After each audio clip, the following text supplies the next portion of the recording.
രഞ്ജിത്ത്, നമ്മൾ നേരത്തെയും വളരെ പ്രധാനപ്പെട്ട മൊഴികൾ ഏത് തരത്തിലാണ് ഈ കേസിനെ ബാധിച്ചത്?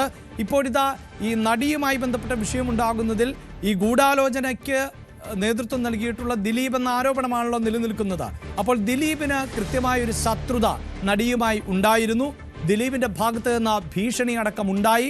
ഇത്തരം വാദങ്ങളിലേക്കാണ് പ്രോസിക്യൂഷൻ പോയത്. നമുക്ക് ആ വാദത്തിലേക്ക് പോകുന്നതിന് മുമ്പ് എന്തായിരുന്നു ഈ ഒരു പശ്ചാത്തലം? എവിടെ വെച്ച് എങ്ങനെ ഭീഷണിപ്പെടുത്തുന്നു, എന്ത് സംഭവിച്ചു എന്നുള്ളതാണ് പൊതുവെ വിലയിരുത്തപ്പെട്ടിരുന്നത് അല്ലെങ്കിൽ പ്രചരിക്കപ്പെട്ടിരുന്നത്. അഭിലാഷ്, ഇവിടെ നമുക്ക് വളരെ കൃത്യമായി അറിയാം എന്താണ് ഈ നടിയെ ആക്രമിച്ച വിഷയവുമായി ബന്ധപ്പെട്ട മോട്ടീവ് എന്നുള്ളത് പ്രോസിക്യൂഷൻ തെളിയിക്കാൻ ശ്രമിച്ചത് എന്നുള്ളത് ഏറ്റവും പ്രധാനപ്പെട്ട ഒന്നാണ്. അത് ദിലീപിന് അതിജീവിതയോടുള്ള കടുത്ത ശത്രുതയായിരുന്നു എന്നുള്ളതാണ്. കാരണം നമ്മൾ നേരത്തെ കഴിഞ്ഞ ദിവസങ്ങളിലൊക്കെ പറഞ്ഞതുപോലെ മഞ്ജു വാര്യരുമായി ബന്ധപ്പെട്ട് കാവ്യമാധവൻ ദിലീപുമായി ബന്ധപ്പെട്ട് മഞ്ജു വാര്യർ കണ്ട ചില മെസ്സേജുകൾ, ആ മെസ്സേജുകൾ മഞ്ജുവിനോട് വളരെ കൃത്യമായി തന്നെ ആ ബന്ധവുമായി ബന്ധപ്പെട്ട കാര്യങ്ങൾ ഷെയർ ചെയ്ത് നടിയാണ് എന്നുള്ള വിവരം ദിലീപിന് ലഭിക്കുകയും തുടർന്ന് ദിലീപ് ഈ വിഷയവുമായി ബന്ധപ്പെട്ട് ഈ നടിയെ ഭീഷണിപ്പെടുത്തുകയും മറ്റും ചെയ്തു എന്നുള്ളതാണ് ഈ സംഭവത്തിന് പിന്നിലെ വളരെ പ്രധാനപ്പെട്ട കാര്യം എന്നാണ് പ്രോസിക്യൂഷൻ കോടതിയിൽ തെളിയിക്കാൻ ശ്രമിച്ചത് എന്നുള്ളതാണ്. വളരെ കൃത്യമായ ഒരു മോട്ടീവ് ഇതിന് പിന്നിലുണ്ട് എന്ന കാര്യമാണ് പ്രോസിക്യൂഷൻ കോടതിയെ ബോധ്യപ്പെടുത്താൻ ശ്രമിച്ചത്. പക്ഷേ പിന്നീട് ഇങ്ങോട്ട് കേസിൻ്റെ നാൾവഴികൾ പരിശോധിക്കുമ്പോൾ, വിധിന്യായവുമായി ബന്ധപ്പെട്ട കാര്യങ്ങളിലേക്ക് വരുമ്പോൾ, ജഡ്ജ്മെന്റിലേക്കും മറ്റും വരുമ്പോൾ ഈ വാദങ്ങൾ പൂർണ്ണമായും കോടതി തള്ളുന്നതിന് നിരവധിയായ കാരണങ്ങളുണ്ട്. ആ കാരണങ്ങളിലേക്ക് പോകുന്നതിന് മുൻപ് പ്രധാനപ്പെട്ട രണ്ട് സംഭവങ്ങൾ, അത് 2012-ലും 2013-ലുമായി നടന്നതാണ്. അതിലൊന്ന് യൂറോപ്യൻ ഷോ, അതായത് ദിലീപ് ഷോ എന്ന പേരിൽ ദിലീപും നാദിർ ഷായും അടക്കമുള്ള നിരവധി നടന്മാർ, നാദിർ ഷായുണ്ട്, റിമി ടോമിയുണ്ട്, കാവ്യമാധവനുണ്ട്, ഈ പറഞ്ഞ അതിജീവിതയുണ്ട്, അതിജീവിയുടെ അമ്മയുണ്ട്, അങ്ങനെ അടക്കമുള്ള നിരവധിയായ നടന്മാർ പങ്കെടുത്ത ഒരു ഷോ, അത് യൂറോപ്യൻ ഷോയായി നടന്നിരുന്നു. 2012 മാർച്ച് 25 മുതൽ ജൂൺ 30 വരെയുള്ള ഒരു ദീർഘകാലം നീണ്ടുനിന്ന ഒരു ഷോ ആയിരുന്നു അത് എന്നുള്ളതാണ് ഏറ്റവും പ്രധാനപ്പെട്ട കാര്യം. നേരത്തെ നമുക്കറിയാം, നേരത്തെ അതിന് മുൻപ് നടന്ന അമേരിക്കൻ ഷോയുമായി ബന്ധപ്പെട്ട സംഭവവികാസങ്ങൾ, ഇതിനിടയിലാണ് ഈ നടി ഇത്തരം കാര്യങ്ങൾ മഞ്ജു വാര്യരോട് ഷെയർ ചെയ്തു എന്ന ദിലീപിന്റെ ബോധ്യം വന്നത്. ഇതേ തുടർന്ന് ഈ യൂറോപ്യൻ ഷോയിൽ പോകാൻ നടി താല്പര്യപ്പെട്ടിരുന്നില്ല എന്നുള്ളതാണ് ഏറ്റവും പ്രധാനപ്പെട്ട കാര്യം. അത് ഒരു മൊഴിയായി തന്നെ കോടതിയുടെ മുന്നിൽ അവതരിപ്പിച്ചിരുന്നു. പക്ഷേ നേരത്തെ ഇതുമായി ബന്ധപ്പെട്ട ഒരു കമ്മിറ്റ്മെന്റ് ഉണ്ടായിരുന്നതുകൊണ്ട്, കരാറ് ഒപ്പുവെച്ചതുകൊണ്ട് മാത്രമാണ് നടി ഇതുമായി ബന്ധപ്പെട്ട് പോകാൻ തയ്യാറായത് എന്നുള്ളതാണ് ഏറ്റവും പ്രധാനപ്പെട്ട കാര്യം. അത് മാത്രമല്ല, ഈ ഷോയിലെ പ്രധാനികളായി ഉണ്ടായിരുന്നത് ദിലീപും നടിയുമായിരുന്നു എന്നുള്ളതും ഏറ്റവും പ്രധാനപ്പെട്ട കാര്യമാണ്. അതുകൊണ്ട് തന്നെ നടിക്ക് മാറി നിൽക്കുക എന്നുള്ളത് അസാധ്യമായതുകൊണ്ട് മാത്രമാണ് ഈ ഷോയിൽ അവർ പങ്കെടുത്തത് എന്നാണ് മൊഴിയായി പറഞ്ഞത്. ഇവിടെയാണ് വളരെ പ്രധാനപ്പെട്ട ചില ആക്ഷേപങ്ങൾ നടിയുടെ അഭിഭാഷകൻ, പ്രത്യേകിച്ച് പ്രോസിക്യൂഷൻ മുന്നോട്ട് വെച്ചത് എന്നുള്ളതാണ്. ദിലീപ് ആ സമയത്ത് തന്നോട് മിണ്ടിയിരുന്നില്ല എന്നാണ് നടി മൊഴിയായി കോടതിയിൽ നൽകിയത്. ഈ സമയത്ത് ഈ യൂറോപ്യൻ ഷോയിൽ ഉടനീളം ദിലീപ് മിണ്ടിയിരുന്നില്ല എന്നുള്ള മൊഴി നടി നൽകുന്നു. PW36, അതായത് റിമി ടോമിയും PW181 പ്രോസിക്യൂഷൻ വിറ്റ്നസ്സുകളായ റിമി ടോമിയും നാദിർ ഷായും എന്താണ് ചില പ്രശ്നങ്ങൾ എന്ന് തന്നോട് ചോദിച്ചു എന്നും നടി ഇതുമായി ബന്ധപ്പെട്ട് മൊഴി നൽകിയിട്ടുണ്ട്. നമുക്കറിയാം, നേരത്തെ തന്നെ ഇതുമായി ബന്ധപ്പെട്ട വിവരങ്ങൾ പുറത്തു വന്നതാണ്. 7 ഷോകളാണ് യൂറോപ്പിലുടനീളം ഇത്ര ദിവസങ്ങളിലായി ഈ താരങ്ങൾക്ക് ചെയ്തു തീർക്കേണ്ടി ഉണ്ടായിരുന്നത്. ദീർഘമായ യാത്രകൾ വേണ്ടിവരും, നിരവധിയായ സമ്പർക്കങ്ങൾ വേണ്ടിവരുന്ന ഒരു ഷോയാണ്. സ്കിറ്റുകളുടെ പ്രാക്ടീസുകളും മറ്റും സ്വാഭാവികമായും ഉണ്ടാകും. യാത്രക്കിടെ നമുക്കറിയാം, ഈ സുബിയും, മരിച്ചുപോയ സുബി, നടി സുബി, ഷാജോൺ, കലാഭവൻ ഷാജോൺ, ധർമ്മജൻ എന്നിവരുടെയും ഒരു സാന്നിധ്യം ഈ ഷോയിൽ ഉണ്ടായിരുന്നു. ഈ ഷോയിൽ ഉടനീളം അവർ പ്രധാന പങ്കാളികളുമായിരുന്നു എന്നുള്ളതാണ്. യാത്രക്കിടയിൽ നടി പറഞ്ഞത് ഒരു ബസ്സിൽ യാത്ര ചെയ്യുന്ന സമയത്താണ്. ദീർഘദൂരമുള്ള ഒരു യാത്രയായിരുന്നു.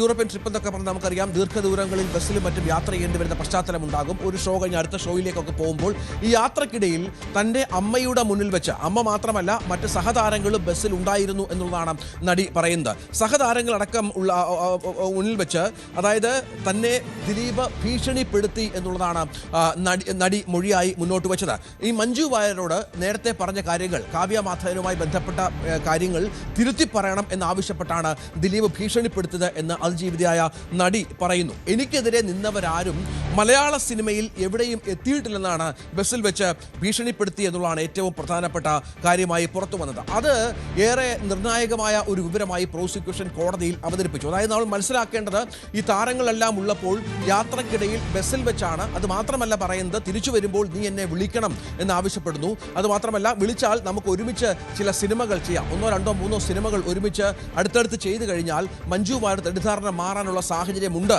എന്നുള്ള കാര്യം കൂടി ദിലീപ് പറഞ്ഞു എന്നാണ് നടി മൊഴിയായി നൽകിയത്. രണ്ടാമത്തെ ഇൻസ്റ്റൻസ് എന്ന് പറയുന്നത് അത് അമ്മയുടെ താരസംഘടനയായ അമ്മയുടെ റിഹേഴ്സൽ ക്യാമ്പുമായി ബന്ധപ്പെട്ടാണ്. മഴവിൽ അഴകിൽ അമ്മ എന്ന ഒരു പരിപാടി ഇതുമായി ബന്ധപ്പെട്ട് നടത്തിയിരുന്നു എന്നുള്ളത് നമുക്കൊക്കെ അറിയാം. അന്ന് ഒരു ചാനലുമായി ചേർന്നാണ് ഈ പരിപാടി നടത്തിയിരുന്നത്. തിരുവനന്തപുരത്തും ഷോ ഉണ്ടായിരുന്നു, വിദേശ രാജ്യങ്ങളിലും മറ്റും ഷോ ഉണ്ടായിരുന്നു. അന്ന് അബാദ് പ്ലാസയിൽ ആണ് റിഹേഴ്സൽ ക്യാമ്പ്. ഇത് മറ്റേ യൂറോപ്യൻ ട്രിപ്പുമായി ബന്ധപ്പെട്ട സംഭവവികാസം നടന്നത് 2012-ലാണെങ്കിൽ അബാദ് പ്ലാസയിൽ നടന്ന സംഭവം 2013-ലാണ്. അപ്പോൾ അവിടെ മാർച്ച് ഏപ്രിൽ മാസത്തിലാണ് ഈ റിഹേഴ്സൽ ക്യാമ്പ് നടന്നത് എന്നുള്ളതാണ്. അന്നും ദിലീപ് ഭീഷണിപ്പെടുത്തി എന്നുള്ള കാര്യമാണ് നടി പറയുന്നത്. തന്നെ പച്ചയ്ക്ക് കത്തിക്കും എന്ന രീതിയിലുള്ള പ്രയോഗങ്ങൾ ദിലീപിന്റെ ഭാഗത്തു നിന്നുണ്ടായി എന്ന മൊഴിയായി നടി കോടതിയെ ബോധ്യപ്പെടുത്താൻ ശ്രമിക്കുന്നുണ്ട്. ഈ സമയത്ത് കാവ്യ മാധവനുമായുള്ള ബന്ധം ഗോസിപ്പ് കോളങ്ങളിൽ ഇടം പിടിക്കുകയും ചില ഓൺലൈനിൽ അന്ന് ഈ പറഞ്ഞ പോലെ ചില മാസികകളിലും മറ്റും ഇത്തരം ചില പ്രചരണങ്ങൾ വരികയും മറ്റും ചെയ്തു. അത് ഈ അമ്മ സംഘടനയ്ക്കിടയിൽ വലിയ ചർച്ചയായ ഒരു പശ്ചാത്തലവും മറ്റും ഉണ്ടാവുകയാണ്.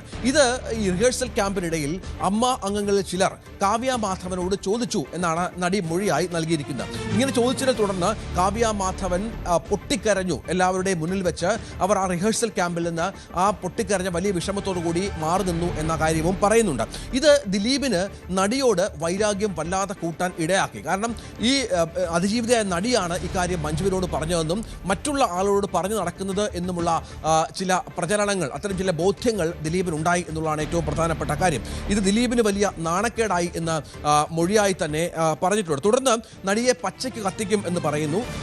ഇതിനിടയിൽ ഈ വിഷയം നടന്നപ്പോൾ, ഈ റിഹേഴ്സൽ ക്യാമ്പിനിടയിൽ ഇത്രയും വലിയ സംഭവവികാസം നടക്കുമ്പോൾ നടൻ സിദ്ദിഖ് ഇടപെട്ടിട്ടാണ് ഈ വിഷയത്തിൽ ഇവരെ പിടിച്ചു മാറ്റുകയും സമാധാനപ്പെടുത്തുകയും മറ്റും ചെയ്തത്. ഇതിനിടയിൽ സിദ്ദിഖും തന്നോട് ഷൗട്ട് ചെയ്തു എന്ന് നടി പറയുന്ന ഒരു പശ്ചാത്തലമുണ്ട്. Prosecution argument note page number 59-ലും 60-ലും ഈ സംഭവ വികാസം വളരെ പ്രാധാന്യത്തോടു കൂടി തന്നെ ദിലീപിന് നടിയോടുള്ള വൈരാഗ്യം കൂട്ടാൻ ഇടയാക്കി. അതായത് കാവ്യ മാധവനോട് റിഹേഴ്സൽ ക്യാമ്പിൽ വെച്ച് പരസ്യമായി ചിലർ എന്താണ് ദിലീപുമായുള്ള ബന്ധമെന്ന് ചോദിക്കുകയും അത് കാവ്യ പൊട്ടിക്കര ഇടയാക്കുകയും മറ്റും ചെയ്തപ്പോൾ ആ ദിലീപിന് വൈരാഗ്യം വലുതോതിൽ നടിയോട് കൂടാൻ ഇടയാക്കി എന്നുള്ളതാണ് പറയുന്നത്. പിന്നീട് ഈ സാക്ഷികളുടെ മൊഴി ഇതുമായി ബന്ധപ്പെട്ട് തെളിയിക്കുന്നു എന്ന വാദമായിരുന്നു പ്രോസിക്യൂഷനും മറ്റും മുന്നോട്ട് വെച്ചത്. അങ്ങനെ ഈ വിഷയവുമായി ബന്ധപ്പെട്ട് പിന്നീട് റിഹേഴ്സൽ ക്യാമ്പിനിടെ ബിന്ദു പണിക്കരും കൽപ്പനയും തന്നോട് പ്രശ്നങ്ങളെക്കുറിച്ച് ചോദിച്ചു എന്നും മറ്റും പറയുന്ന ഒരു പശ്ചാത്തലം ഉണ്ട്. ഭാമയും തന്നോട് ഇക്കാര്യം ചോദിച്ചു, പച്ചയ്ക്ക് കത്തിക്കും എന്ന കാര്യമൊക്കെ എന്തുകൊണ്ട് സംഭവിച്ചു, അത്തരത്തിലുള്ള പ്രശ്നങ്ങളിലേക്ക് മാറാനുള്ള സാഹചര്യം എന്താണ് എന്ന് ചോദിച്ചു. ഈ രണ്ട് സംഭവ വികാസങ്ങളാണ് അഭിലാഷ് പ്രധാനമായും ഇത്തരത്തിൽ വൈരാഗ്യം കൂടാൻ, ദിലീപിന് നടിയോട് വൈരാഗ്യം കൂടിയതും ഈ ഭീഷണിയുമായി ബന്ധപ്പെട്ടും പ്രോസിക്യൂഷൻ കോടതിയെ ബോധ്യപ്പെടുത്താൻ ശ്രമിച്ചത് എന്നുള്ളതാണ്. ഈ പറഞ്ഞ യൂറോപ്യൻ ട്രിപ്പിലെ പ്രധാനപ്പെട്ട തർക്കങ്ങൾ, അതിനുശേഷം അമ്മയുടെ റിഹേഴ്സൽ ക്യാമ്പിൽ നടന്ന വിഷയങ്ങൾ, ഇത് രണ്ടും വളരെ പ്രധാനമായി ഒരു ആർഗ്യുമെന്റായി പ്രോസിക്യൂഷൻ കോടതിയെ ബോധ്യപ്പെടുത്തുകയായിരുന്നു.